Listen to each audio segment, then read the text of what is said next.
Hello everyone! We've got the legendary banner yesterday and now it's time to review it. For those who are curious about how it went, in my case I got the legendary Ryoma and the legendary Lucina. Lucina appeared in the one circle I did not have any reds in at 9.5%. That was fun, but let's talk about Hrìd, shall we? So, Hrìd is in a bit of a weird place. His stat spread is definitely very min-maxed oriented.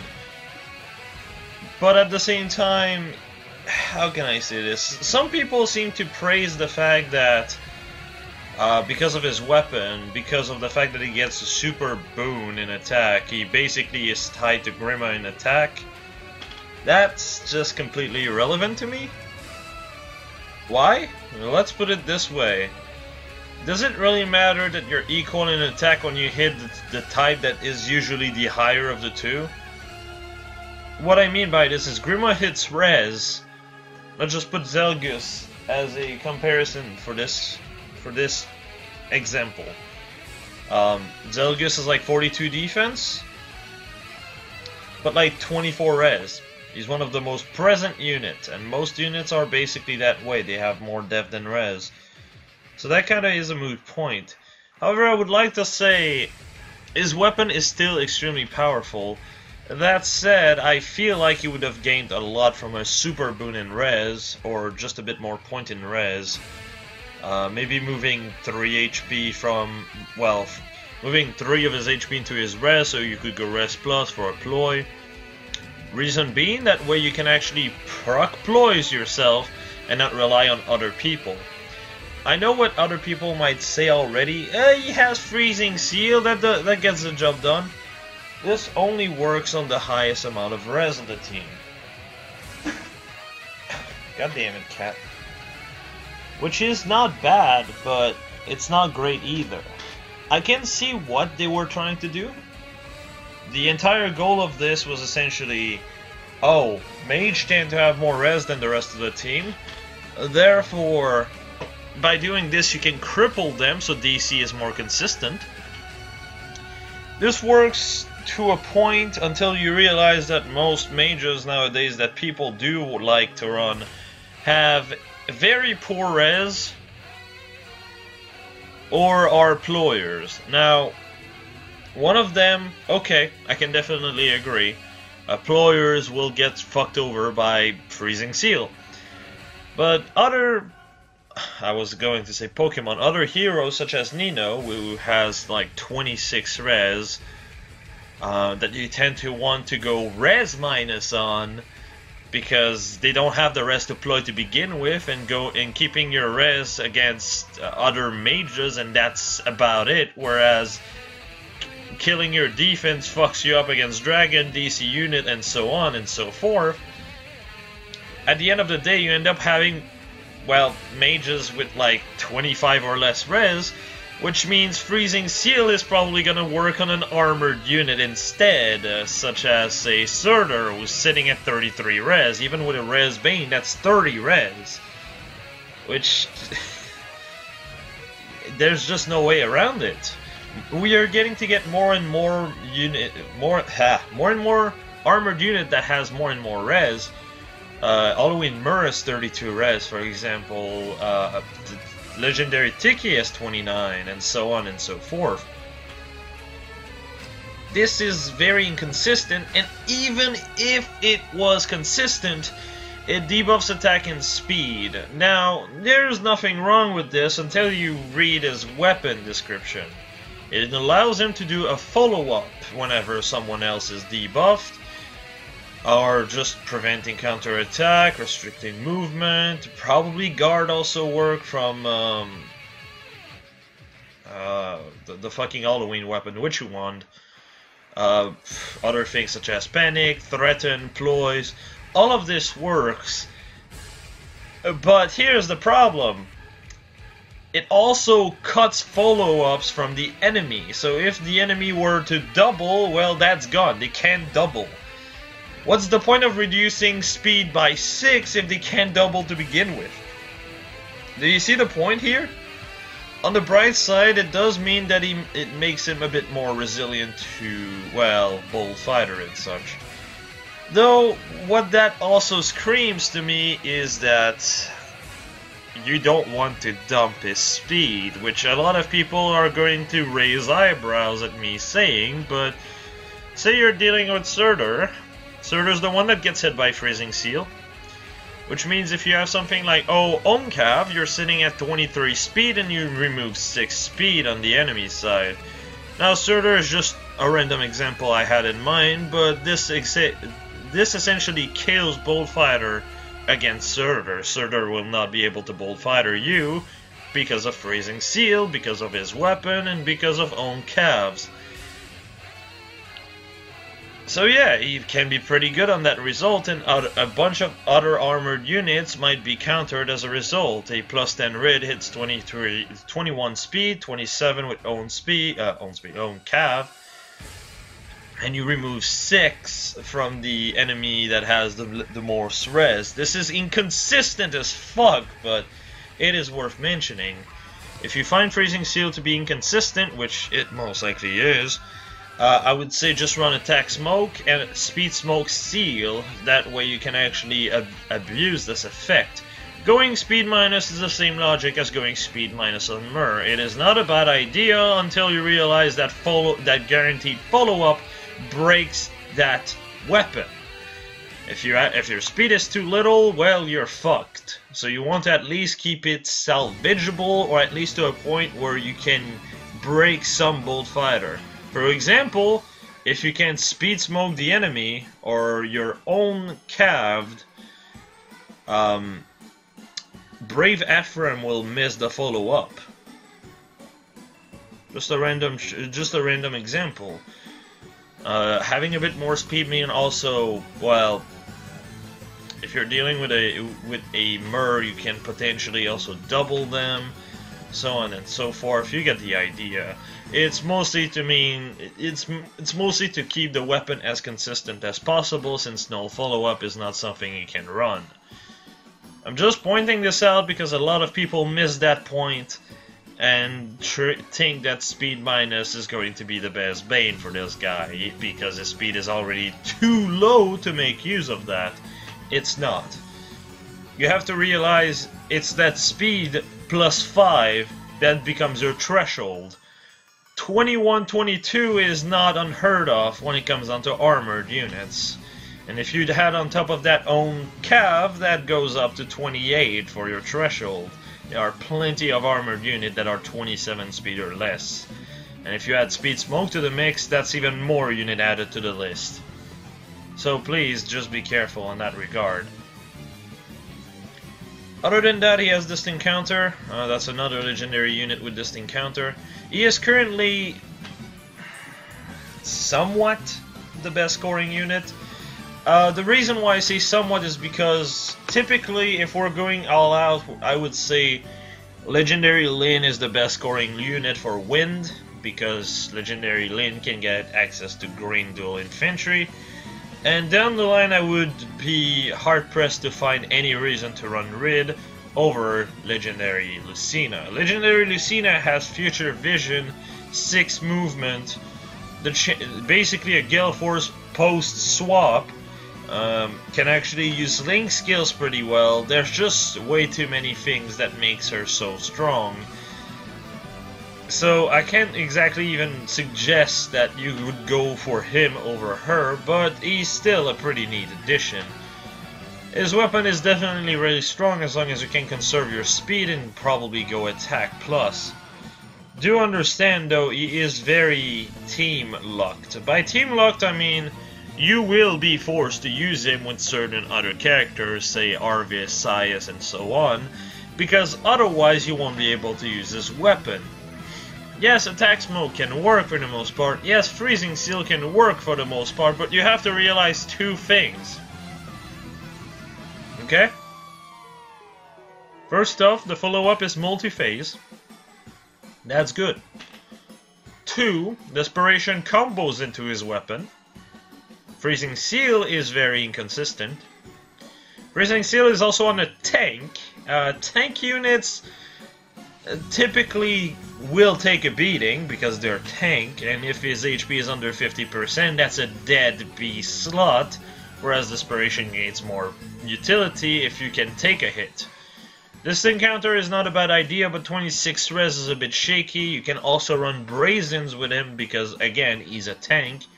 Brazen Attack Def and Brazen Attack Res are fantastic option in tandem with Desperation, and Attack Smoke makes full use of his bulk, and on top of it you're hitting 43 def effectively without buffs because of Attack Smoke.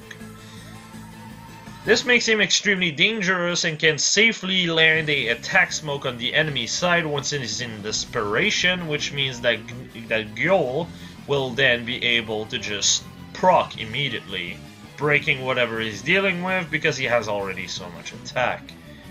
HP minus is by far the best bane for him because he's going to be able to take more than one hit, obviously looking at his bulk and looking at his weapon.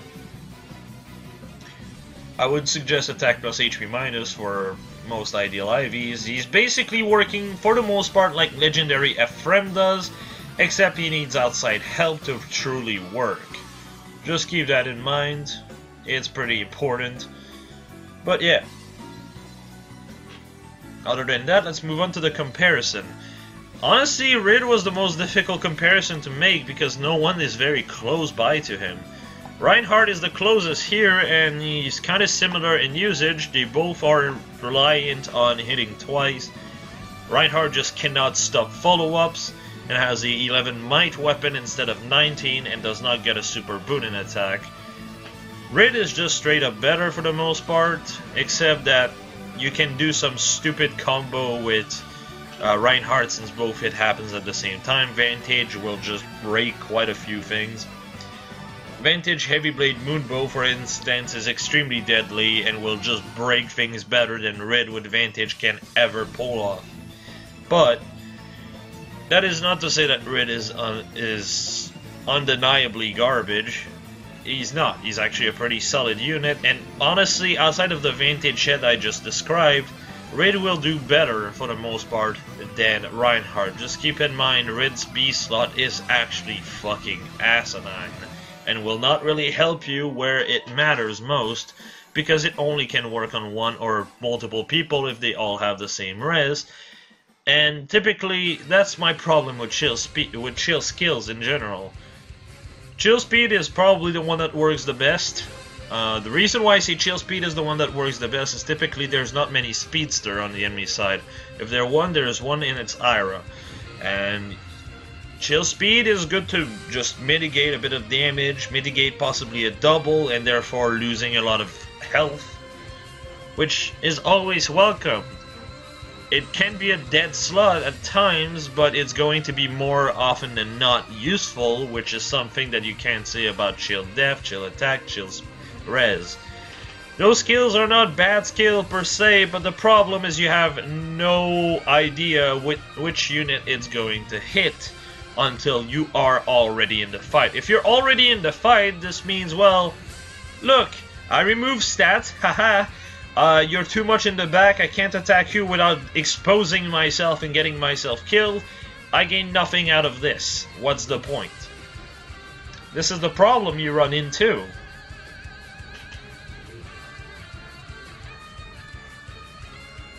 And chilling, or freezing seal, I guess, is the same problem. I get it, it's to play from one another, with him and Guntra having some kind of synergy with one another, which is a cool system until you realize just how inconsistent it is, which is a shame.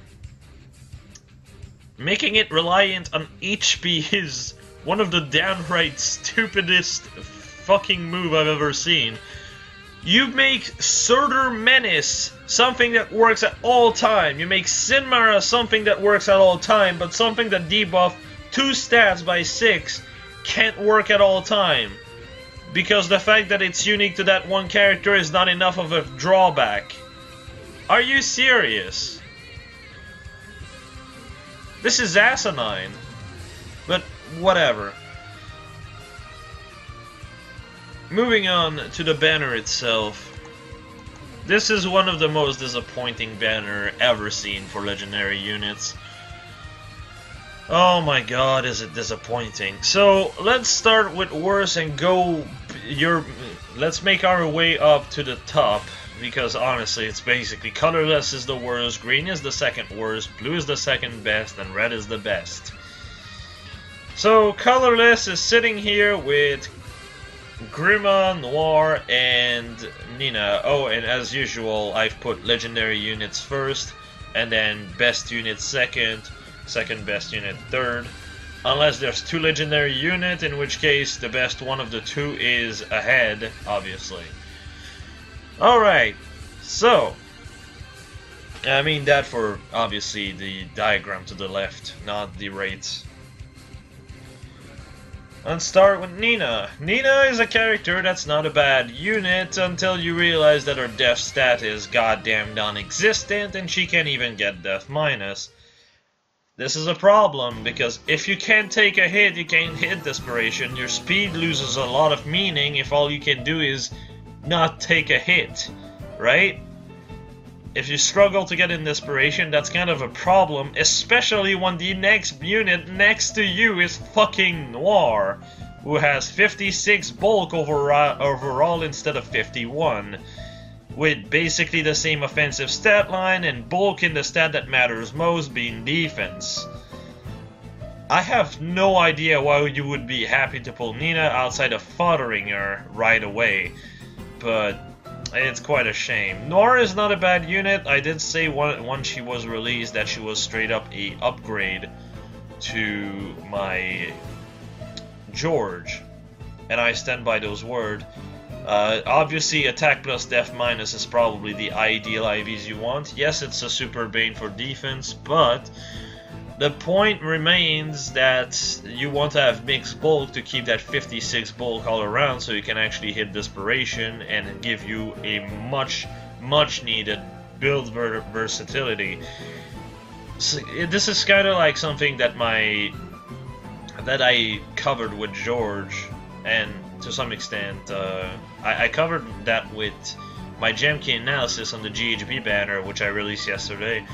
Not GHB banner, the GHB Tempest Trial comparison tier list, where I was saying that Jamkey is better off with a res refined weapon and going death minus over, you know, res minus if IVs ever were a thing. Because if you're going to get one shot by dragons, that reduce your effectiveness a lot, and you don't want that to happen. So yeah, Noir is a pretty solid unit. Would I pull for her to plus 10? No, not on this banner at the very least. I would wait for a rerun, because on a rerun she doesn't have another colorless, I think.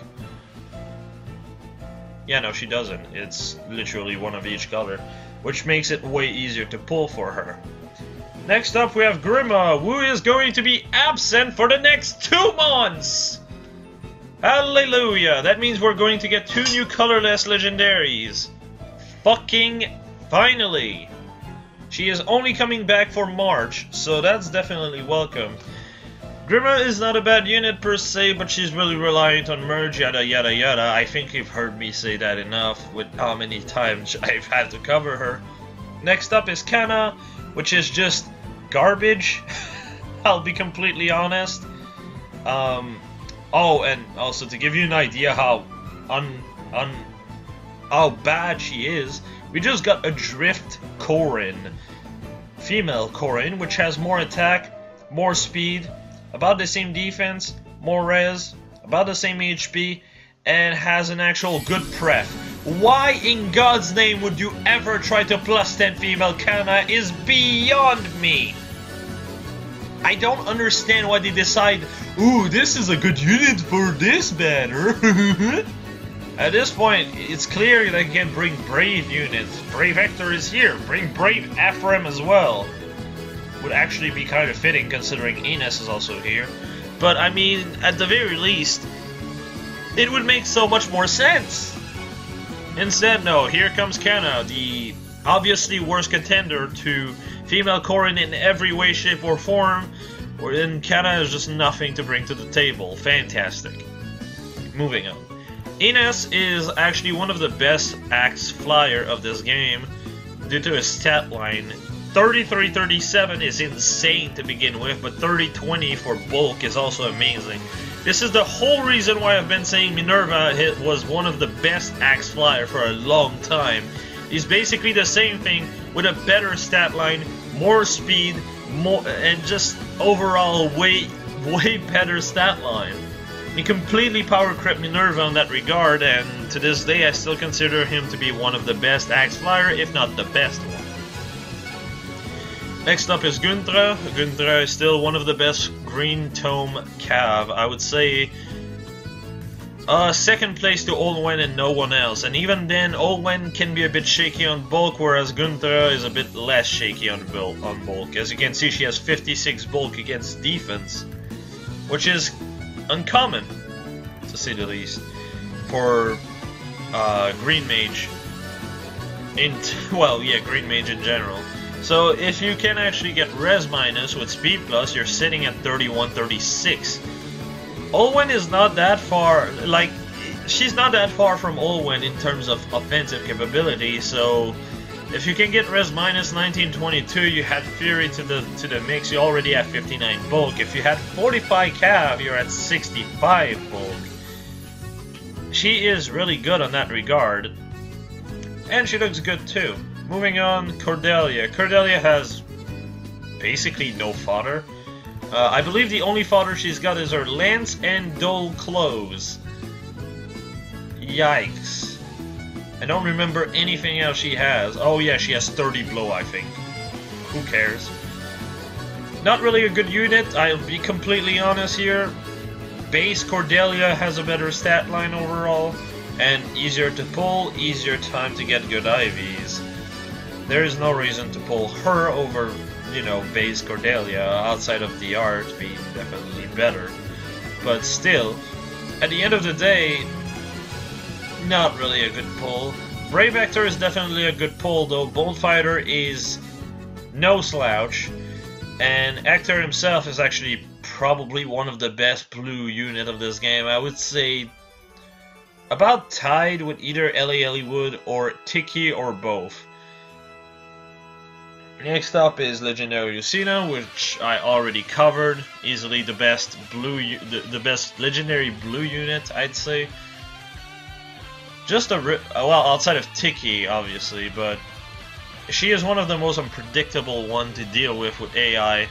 The whole pathing that she can go through because she's a range unit is extremely annoying to deal with.